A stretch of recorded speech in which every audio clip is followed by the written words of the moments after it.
नमस्कार, मैं हूं हरिशंकर व्यास। सेंट्रल हॉल में आपका स्वागत है।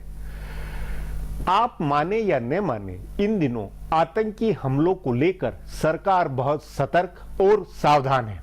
शायद सर्वाधिक हाई अलर्ट में सुरक्षा खुफिया एजेंसियां होगी।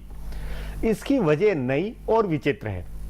पहले भारत में अंदरूनी या पाकिस्तानी साजिशों से आतंकी खतरे थे, अब वैश्विक ट्रेंड की छाया से चिंता है। इराक, सीरिया में इस्लामी स्टेट के ISIS संगठन ने पूरी दुनिया को चिंता में डाला हुआ है, तो भारत भी उसकी चिंता में है। गृह मंत्री राजनाथ सिंह ठीक कहते हैं कि पाकिस्तान नहीं सुधर रहा। उसकी ISI संस्था राज्योत्तर खिलाड़ी के नाते भारत के खिलाफ साजिश रची हुए है। पाकिस्तान, बांग्लादेश, अफगानिस्तान के जिहादियों का खतरा पुराना है। नई बात इराक के बगदादी की लगाई आग है।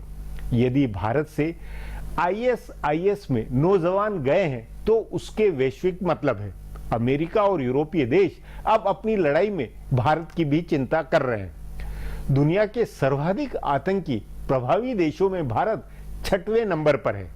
तथ्य है कि नंबर 1 पर इराक है, फिर अफगानिस्तान, पाकिस्तान, नाइजीरिया और सीरिया है।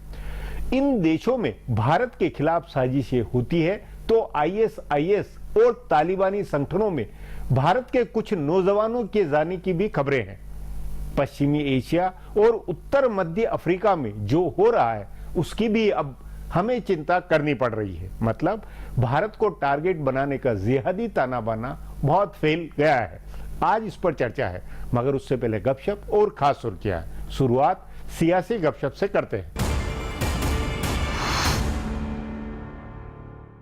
प्रधानमंत्री नरेंद्र मोदी ने संसदीय दल की बैठक में दो टूक अंदाज में कहा कि नेताओं को अपनी बारी का इंतजार करना चाहिए, बेवजह बयानबाजी नहीं करनी चाहिए। लेकिन ऐसा लगता है कि किसी को इसकी परवाह नहीं है। भाजपा के एक नेता का कहना है कि जिस तरह कांग्रेस में सभी नेता अपने मन से बयान देते रहते हैं, वैसे ही भाजपा में भी बयानबाजी हो रही है। मोदी ने समझाया और उसके एक हफ्ते से भी कम समय में उनके सांसद साक्षी महाराज ने उनकी पत्नी का मुद्दा छेड़ दिया। साक्षी महाराज ने एक जनसभा में मोदी को लक्ष्मण और यशोदाबेन को उर्मिला बताते हुए कहा कि मोदी के शिखर की ओर बढ़ने की यात्रा में यशोदाबेन का त्याग बहुत बड़ा है। भाजपा नेता और खुद मोदी जिस विषय से बचना चाहते हैं वह उठाकर साक्षी महाराज ने बेवजह विपक्ष को मुद्दा दिया है। इसी तरह उत्तर प्रदेश भाजपा के अध्यक्ष लक्ष्मीकांत वाजपेयी ने ताजमहल को हिंदू मंदिर बताया। तभी यह मुद्दा सोमवार को संसद में भी उठा। भाजपा के संसदीय प्रबंधक सत्र के दौरान इस तरह के विवादित मुद्दों से बचना चाहते हैं। भाजपा के एक पूर्व सांसद स्वामी चिन्मयानंद ने दिल्ली की जामा मस्जिद के शाही इमाम सैयद अहमद बुखारी के लिए उसी विवादित जुमले का इस्तेमाल किया जो साध्वी निरंजन ज्योति ने किया था और जिस पर संसद एक हफ्ते ठप रही थी। हैरानी नहीं है कि इस किस्म के बयान देने वाले चारों नेता उत्तर प्रदेश के हैं।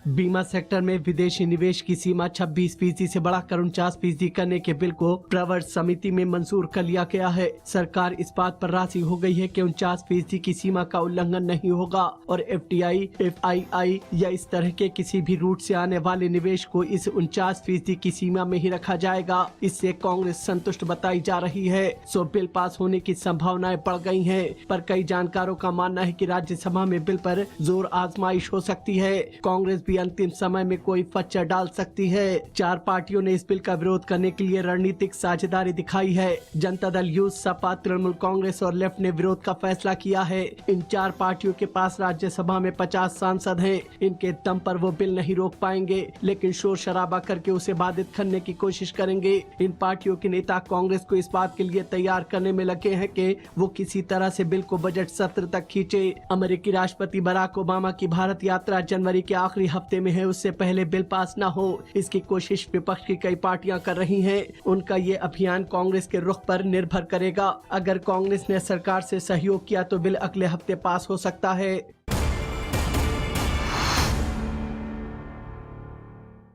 बिहार के नेताओं ने झारखंड में डेरा डाला है। सभी पार्टियों के नेता धुआंधार प्रचार कर रहे हैं। असल में बिहार के नेता झारखंड का चुनाव सेमीफाइनल की तरह लड़ रहे हैं। बिहार में अगले साल विधानसभा के चुनाव हैं, सो झारखंड के नतीजों का जबरदस्त असर बिहार पर होगा।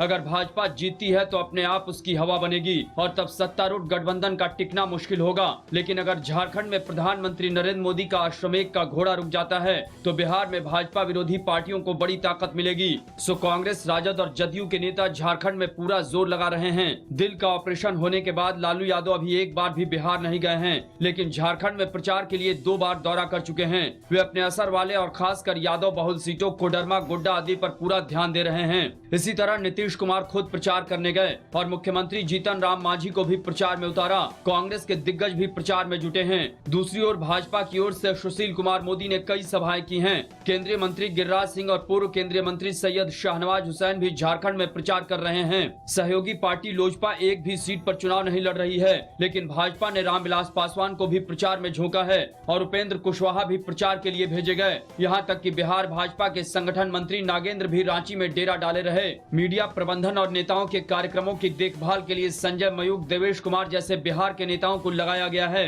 अब आज की सुर्खियां हैं, ये लीक से कुछ हटकर है और इनसे देश की दशा दिशा को बूझ सकेंगे। प्रधानमंत्री नरेंद्र मोदी ने कहा है कि केंद्र सरकार के खिलाफ विपक्ष के पास मुद्दे नहीं हैं। झारखंड में तीसरे चरण के लिए चल रहे मतदान के दिन धनबाद में एक चुनावी रैली में मोदी ने कहा कि मुद्दों के मामले में विपक्ष दिवालिया है। उन्होंने कहा कि विपक्षी पार्टियां परेशान हैं, उन्हें अपना अस्तित्व बचाना है, इसलिए वे प्रचार कर रहे हैं, लेकिन असल में उनके पास कोई मुद्दा नहीं है। उन्होंने झारखंड के लोगों से भाजपा को पूर्ण बहुमत देने की अपील करते हुए कहा कि पूर्ण बहुमत वाली सरकार ही तेज रफ्तार से विकास सुनिश्चित कर सकती है। उन्होंने केंद्र में पूर्ण बहुमत की सरकार बनाने का जिक्र करते हुए लोगों से कहा कि उन्होंने देश के लिए केंद्र में भाजपा की सरकार बनाई है, तो अब झारखंड के लिए भी ऐसा ही करें। प्रधानमंत्री ने कहा कि कोयला और खनिज के मामले में केंद्र सरकार की नीतियां झारखंड को मदद पहुंचाने वाली हैं। उन्होंने कांग्रेस पर आरोप लगाते हुए कहा कि उसकी सरकार ने 40 साल पहले बैंकों का राष्ट्रीयकरण किया, लेकिन उसका लाभ गरीबों को नहीं मिला। प्रधानमंत्री ने अपनी जनधन योजना का जिक्र करते हुए कहा कि इससे करोड़ों बैंक खाते खुले हैं और उनमें 7,000 करोड़ रुपए जमा हो चुके हैं। केंद्र सरकार अगले हफ्ते बीमा विधेयक संसद में पेश करेगी। केंद्रीय वित्त मंत्री अरुण जेटली ने आज पार्टी के सांसदों को बताया कि राज्यसभा की प्रवर समिति ने इस बिल को मंजूरी दे दी है और इसे अगले हफ्ते विचार और पारित कराने के लिए संसद में पेश किया जाएगा। उन्होंने कहा कि प्रवर समिति जब अपनी रिपोर्ट सौंप देगी तब इसे कैबिनेट में पेश किया जाएगा और इसकी सिफारिशों पर विचार होगा। कैबिनेट की मंजूरी के बाद इसे अगले हफ्ते पेश करके पास कराने की कोशिश होगी। विपक्ष की ज्यादातर पार्टियां इस बिल का विरोध कर रही हैं, लेकिन मुख्य विपक्षी पार्टी कांग्रेस ने भी अपने पत्ते नहीं खोले हैं।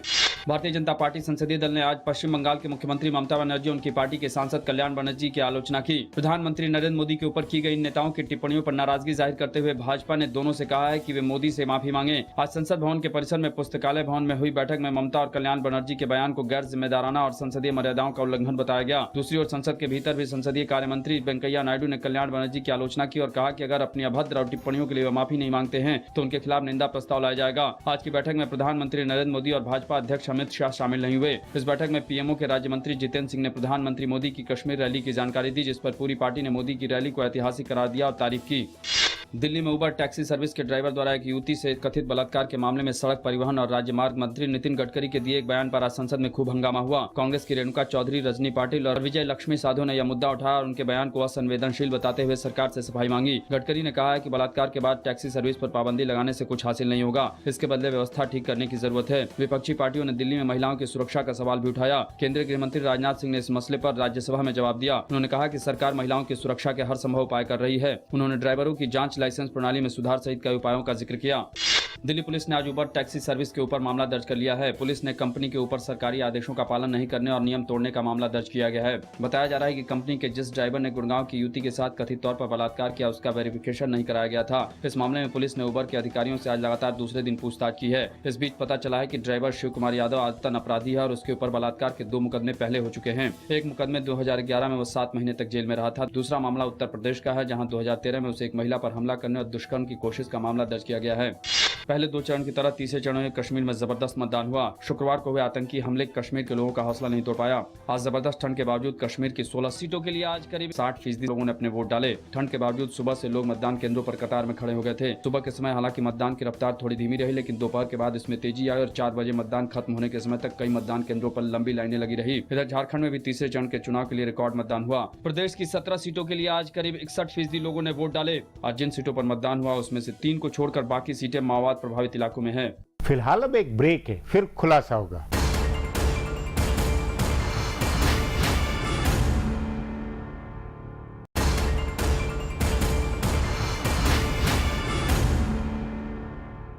केंद्र में नरेंद्र मोदी की सरकार बनने के बाद सुरक्षा चौकसी बढ़ी है। राष्ट्रीय सुरक्षा सलाहकार अजीत डोभाल हाइपर एक्टिव है। सुरक्षा खुफिया एजेंसियों की चुस्ती बड़ी लगती है, मगर इराक से लेकर अफगानिस्तान, पाकिस्तान में जो हो रहा है उससे आतंकी खतरे का दायरा भी बढ़ा है। इस पर आगे चर्चा करें उससे पहले देखें मेरा एक खुलासा। भारत के ऊपर आतंकवादी हमले का खतरा बढ़ गया है। खतरे की घंटी बहुत साफ बजती सुनाई दे रही है। भारत के लिए चिंता की बात यह है कि भारत अब यह कहने की स्थिति में नहीं है कि दुनिया के किसी भी आतंकवादी संगठन में भारत का कोई व्यक्ति शामिल नहीं है। दुनिया के सबसे खतरनाक और सबसे धनी आतंकवादी संगठन ISIS की ओर से लड़ाई करके हाल ही में महाराष्ट्र का एक युवक आरिफ माजिद लौटा है। उसके साथ 4 लड़के ISIS की ओर से लड़ने गए थे। देश के अलग अलग हिस्सों से और भी युवा इस लड़ाई में हिस्सा लेने गए होंगे, जिनकी पूरी सूचना खुफिया एजेंसियों के पास नहीं है। भारत के लिए इसी से जुड़ी दूसरी चिंता यह है कि इराक में ISIS का कहर बढ़ा तो भारत के शिया मुस्लिम समुदाय के कई धर्मगुरुओं ने अपने समुदाय के युवकों को ISIS के खिलाफ लड़ने के लिए भेजने की बात कही। इसका अर्थ यह है कि भारत में भी वैसे ही कबायली या सामुदायिक लड़ाई की तैयारी हो रही है, जैसी पश्चिम एशिया के लगभग सभी देशों में हो रही है। युवाओं को किसी न किसी बहाने जिहादी बनाने की बातें हो रही हैं। भारत के युवाओं को रेडिकल लड़ाकों में बदलने के लिए इस अभियान का एक चिंताजनक पहलू यह भी है कि अलकायदा ने भारत में अपनी शाखा शुरू करने का ऐलान किया है। उसने गुजरात, असम, कश्मीर जैसे राज्यों को फोकस करके काम करने का ऐलान किया है। इसके लिए अलग से एक कमांडर नियुक्त किया गया है। यानी दुनिया के 2 आतंकवादी संगठनों ISIS और अलकायदा की नजर भारत के युवाओं पर है। पाकिस्तान की सरजमी से काम करने वाले आतंकवादी संगठन लश्कर-ए-तौयबा ने कश्मीर घाटी में जैसा हमला किया है वो अपने आप में इस बात की मिसाल है कि भारत कैसे बारूद के ढेर पर बैठा है। शांति काल में भारतीय सीमा के अंदर इस किस्म का हमला नहीं देखने को मिला था। पश्चिम बंगाल में बांग्लादेश के आतंकवादी संगठनों की सक्रियता भी पिछले दिनों देखने को मिली है। भारत पहले पाकिस्तान, अफगानिस्तान, बांग्लादेश आदि से आने वाले आतंकी खतरे को झेल रहा था और अब सीरिया, इराक, लेबनान, फिलिस्तीन के आतंकवादी संगठनों का हमला झेलने के लिए भी तैयार रहना होगा। पहले आतंकवादी संगठन भाड़े के आतंकी भेजते थे, अब वे देश के अंदर युवाओं को गुमराह करने का अभियान चला रहे हैं। जाहिर है इस खतरे और नई चुनौती से निपटने के लिए भारत को अपने सुरक्षा और खुफिया अभियान को बदलना होगा। चूँकि खतरा नई तरह का है, इसलिए सुरक्षा उपाय भी वैसे ही नए और आक्रामक होने चाहिए। इसमें जरा सी लापरवाही की बड़ी कीमत चुकानी पड़ सकती है। केंद्र की नरेंद्र मोदी सरकार को वाजपेयी सरकार के अनुभवों से सीखना होगा। करगिल से लेकर कंधार और लाल किले से लेकर संसद भवन तक आतंकवादी हमला उस समय हुआ था। जाहिर है तब भाजपा की सरकार को लेकर आतंकवादी संगठनों में बौखलाहट थी। वह मोदी की सरकार आने पर और बढ़ी है। ऐसा लग रहा है कि आतंकवादी संगठन आग लगाने की तैयारी कर रहे हैं। उन्हें रोकने के लिए खुफिया तंत्र को मजबूत करना होगा और सुरक्षा बंदोबस्त को और पुख्ता करना होगा। भारत को अंतर्राष्ट्रीय स्तर पर आतंकवाद के खिलाफ चल रही लड़ाई से भी अपने को किसी न किसी तरह से जोड़ना होगा, क्योंकि तभी आतंकवादियों के ग्लोबल नेटवर्क की पूरी खुफिया सूचना मिल पाएगी। अब एक ब्रेक है, उसके बाद आतंकवादी खतरे पर चर्चा करेंगे।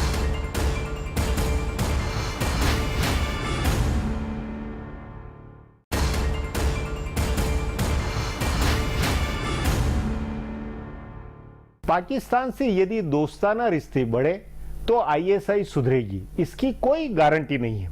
तभी प्रधानमंत्री नरेंद्र मोदी और गृह मंत्री राजनाथ सिंह का रुख बेबाक है। आज की मुख्य चुनौती यह है कि पाकिस्तान, अफगानिस्तान से लेकर इराक, सीरिया, नाइजीरिया आदि में नॉन स्टेट आतंकी संगठनों से भिड़ना ही होगा। इस पर चर्चा के लिए आज मेरे साथ वरिष्ठ पत्रकार डॉक्टर वेद प्रताप वैदिक है।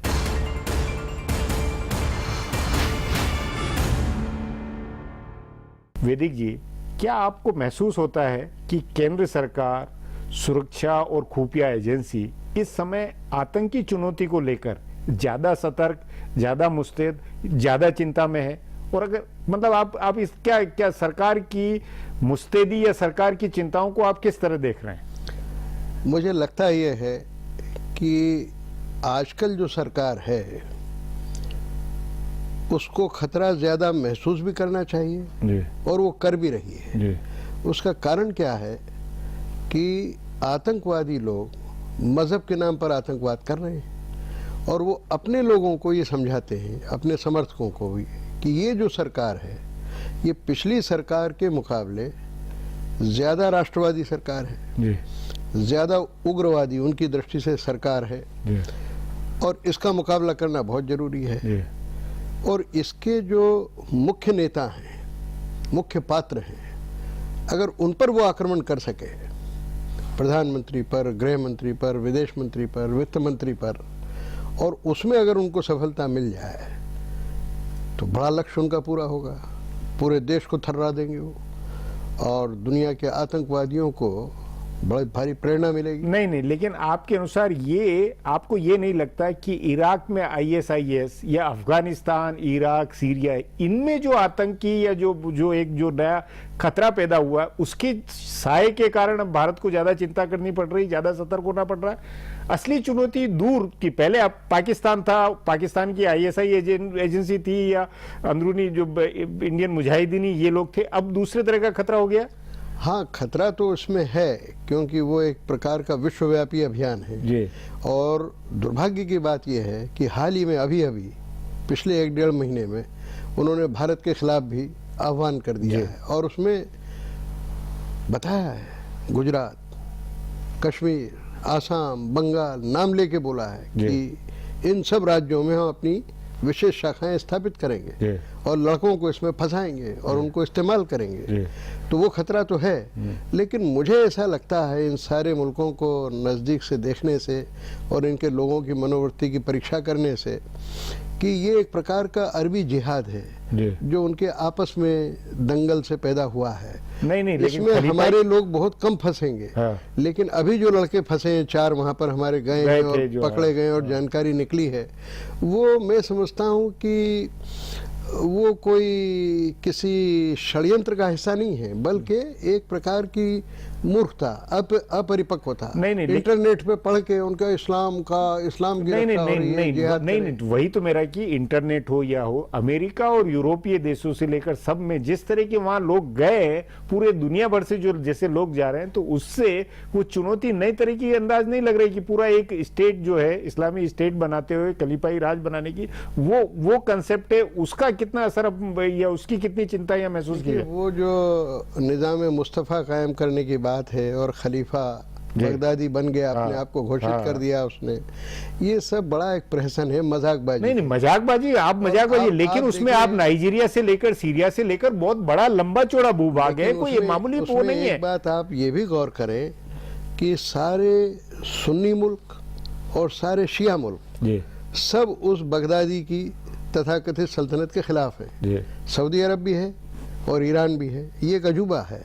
इसलिए मुझे वो कोई बहुत व्यवहारिक और ताकतवर नहीं, व्यवहारिक ताकतवर नहीं, लेकिन अमेरिका और पश्चिमी देशों की और इराक की या इनकी सरकारों की, सऊदी सरकार, इन सब की कोशिशों के बावजूद वो फैल रहे हैं, उनका एरिया फैल रहा है। व्यास जी, उसका तो बड़ा कारण है कि अमेरिका की फौज दुनिया की सबसे कायर फौज है। वो बटन दबा के, खटका दबा के हजारों लोगों को मारना चाहती है, दू पे दू कोई नहीं लड़ना चाहता है। वहाँ लड़ाई दू पे दू लड़ने की है। तो उसके लिए अगर जब तैयारी हो जाएगी अरबी देशों की या ईरान के लोगों की या अमेरिका अपनी फौजें ज़मीन पर उतार देगा, तो वो तो 4-6 दिन का खेल है, 1 हफ्ते भर का खेल है। आईएसआईएस जो है वो ज़्यादा चलने वाली नहीं है, लेकिन अभी इसलिए चल रही है कि उसका मुकाबला जिन लोगों से है वो हवा में से फायर करके सारी विजय प्राप्त करना चाहते हैं। नहीं, तो यही कोशिश एक तरह से अफगानिस्तान में भी हुई थी, और अफगानिस्तान भी अभी जैसे का तैसे ही तालिबानी संगठन और ये तमाम है, तो अफगानिस्तान और पाकिस्तान ये भी एक बिल्कुल अपने बगल में खतरा है जो कि लगातार बढ़ता जा रहा है। देखिए, अमेरिका की तमाम कोशिशों के बावजूद बढ़ा है। इसमें मुझे कहना यह है कि ये खतरा जितना भारत के लिए है ना, उससे ज़्यादा पाकिस्तान और अफगानिस्तान के लिए है। ये निज़ाम मुस्तफ़ा का निज़ाम मुस्तफ़ा का प्रयोग पहले जनरल ज़ियाउल हक ने करने की कोशिश की थी, वो फ्लॉप हो गए। और ये लोगों की जो लड़ाई है, पाकिस्तान के तालिबान की, अफगानिस्तान के तालिबान की, इसका इस्लाम से ताल्लुक़ बहुत कम है। इनके अपने ट्राइबल झगड़े हैं, कबायली झगड़े हैं, इलाकाई झगड़े हैं। कुर्दों के तेल पर कब्जा करना चाहते हैं सुन्नी लोग वहाँ के, इराक और सीरिया के, तो उन्होंने इन सारे इलाकों पे जिहाद के नाम पे कब्जा कर लिया और पैसे उठा रहे हैं, पैसे कमा रहे हैं। कुछ कबीले एक दूसरे से भिड़े हुए हैं जिनका सैकड़ों साल से चल रहा है, वो इस्लाम के नाम से भिड़ रहे हैं। अगर ये इस्लामी जिहाद होता तो गैर इस्लामी लोगों को मारते हो, ईसाइयों को मारते। नहीं, वो यज़दी और उनके ऊपर बहुत ज्यादा वो हो रहा है। हाँ, वो जो यज़दी लोग, हाँ, यज़दी लोग है, कुर्दी लोग है, तमाम जो बाकी है, और यहीं इवन अफगानिस्तान, पाकिस्तान में भी भले हजारा हो या ये तमाम जो है जो अल्पसंख्यक समुदाय, उनके ऊपर बहुत बारीक कहर है। अल्पसंख्यकों पर इसलिए कहर हो रहा है, इसलिए नहीं कि वो गैर इस्लामी है, इसलिए कि वो मालमत्ते वाले हैं, उनके पास तेल है। उनको इस्लाम से ज्यादा इन जिहादियों को तेल प्यारा है। वो इस्लाम के लिए नहीं लड़ रहे हैं, वो तेल के लिए लड़ रहे हैं, पैसे के लिए लड़ रहे हैं, माल मत्ते के लिए लड़ रहे हैं, सत्ता के लिए लड़ रहे हैं। इसलिए कोई आश्चर्य नहीं है कि ये अफगानिस्तान में घुस के, पाकिस्तान में घुस के उन्हीं को ज़्यादा ठोकेंगे, मुसलमानों की हत्या ज़्यादा करेंगे। तो मैं समझता हूँ कि विश्व के पूरे मुस्लिम समाज को इस तथाकथित निज़ाम मुस्तमा के खिलाफ कटिबद्ध होना चाहिए, अपने बच्चों को समझाना चाहिए कि इसका इस्लाम से कोई ताल्लुक नहीं। उसी परिप्रेक्ष्य के अंदर हमारी सुरक्षा और खुफिया एजेंसियों की जो चिंता है, या जो नॉन स्टेट जो एक्टर, जो खिलाड़ी, जो गृह मंत्री राजनाथ सिंह बार बार कह रहे हैं, ये खतरा, इसको बूझते हुए कितनी तैयारी और कितनी सतर्कता नजर आती है? ये आप ठीक कह रहे हैं कि हमारी चिंता अफगानिस्तान और पाकिस्तान के मुकाबले बहुत ज़्यादा होनी चाहिए, क्योंकि हमको वो काफिर राज्य घोषित करते हैं और हमारे बेचारे निरपराध मुसलमानों को या अबोध मुसलमानों को, नौजवान लड़के, उनको भड़काने की कोशिश करते हैं। इसलिए हमारी इंटेलिजेंस एजेंसीज को, हमारे समाज के लोगों को और हमारे मुसलमानों को खास तौर से बहुत सतर्क रहना चाहिए। जैसे आपने देखा कि वो लड़के मस्जिद के वारिद ने, पिताजी ने खबर की, इस्तांबुल में हमारे कौंसुलेट से संपर्क किया, हमारे इंटेलिजेंस वालों को बुलाया और बताया। तो सारे मुसलमान लोगों को बड़ी जिम्मेदारी निभानी चाहिए और जैसी देशभक्ति और एकता का परिचय उन्होंने पहले दिया है, इस संकट के समय भी सावधान रहना चाहिए और खूब दृढ़ता से पेश आना चाहिए। जी वैदिक जी, बातचीत को यही समाप्त करेंगे। प्रोग्राम में आने के लिए बहुत बहुत धन्यवाद। हमारा प्रोग्राम अब यहीं खत्म होता है, मुझे इजाजत दीजिए। कल फिर मिलेंगे इसी चैनल पर, इसी समय।